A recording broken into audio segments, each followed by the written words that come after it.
بقول لك اسماعيل متجوز عليك يا آية ومخلف ولد وبنت، ومعايا الدليل. طبعا آية بعد ما جالها الخبر ده انتوا فاكرين ان هي هتقطعني حته حته وترميني لاي قطه، بس انا هوريكم ان انا اصيع زوج في مصر، بس لازم احكي لكم الحكايه من الاول. الو، ايوه علاء، عامل ايه يا حبيبي؟ قول لي. اسماعيل يا اما تديني 50,000 جنيه يا اما هقول لمراتك انك متجوز ومخلف ولد وبنت. وحياة امك لو عملت كده ما هرحمك. انا بقول لك اهو، واللي عندك اعمله يالا.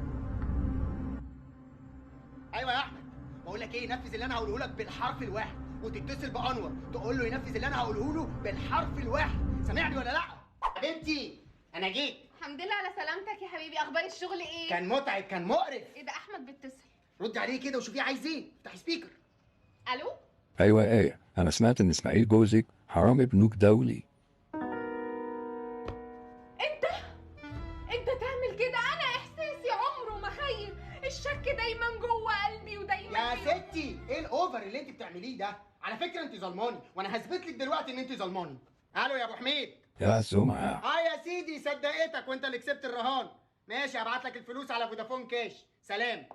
عشان احنا كنا متراهنين مع بعض، قال لي انا هقول لآية عليك حاجه وحشه، وانا قلت له ابدا، آية عمرها ما تصدق عليا حاجه وحشه انا ابدا. اسفه، انا ظلمتك. انا مظلوم. انا عمري ما صدق حاجه عليك ابدا. انا مصدوم. انور بيتصل. ايه ده؟ انور بيتصل؟ ردي عليه شوفي عايز ايه. افتحي سبيكر. الو.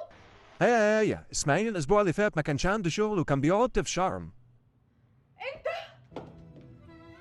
انا احساسي عمره ما خيب، الشك دايما جوه قلبي ودايما بقول جوايا ان انت ممكن يا ستي ايه الاوفر اللي انت فيه ده كله؟ بقول لك انت ظلماني لتاني مره، ظلماني، وانا هثبت لك دلوقتي ان انت ظلماني.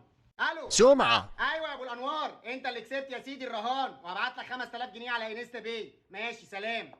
برضه صدقتيه وظلمتيني، علشان ده كان رهان ما بيننا. قال لي هتصل بآية اقول لها ان انت بتعمل حاجات وحشه جدا، وانا قلت له ابدا، آية عمرها ما تصدق عليا حاجه وحشه. انا اسفه، انا ظلمتك. لا لا، انا انا مظلوم. عمري ما صدق عليك حاجه. انا ايه مصدوم. ده؟ علاء بيتصل. علاء بيتصل؟ ردي عليه، افتحي السبيكر. الو. ايوه يا آية، اسماعيل متجوز عليكي ومخلف ولد وبنت. لا يا حبيبي، الكلام ده ما يخلش عليا، انا عمري ما صدق حاجه على جوزي. بقول لك معايا شهادات ميلادهم. كله اي دلوقتي. سلام. انا عمري ما صدق حاجه عليك ابدا يا حبيبي. انا مش عارف اقول لك ايه. انت عارفه ان الرهان ده كان ب 10000 جنيه؟ ايوه علاء راهني على 10000 جنيه ان هو يقول لي كده وان انت هتصدقيه، وانا قلت له ابدا، اي عمرها ما تصدق عليا حاجه وحشه قوي. وال 10000 جنيه دول انا هعشيكي بيهم احلى عشوه في احلى مطعم فيكي يا مصر. بجد؟ يلا روحي البسي. يلا بينا.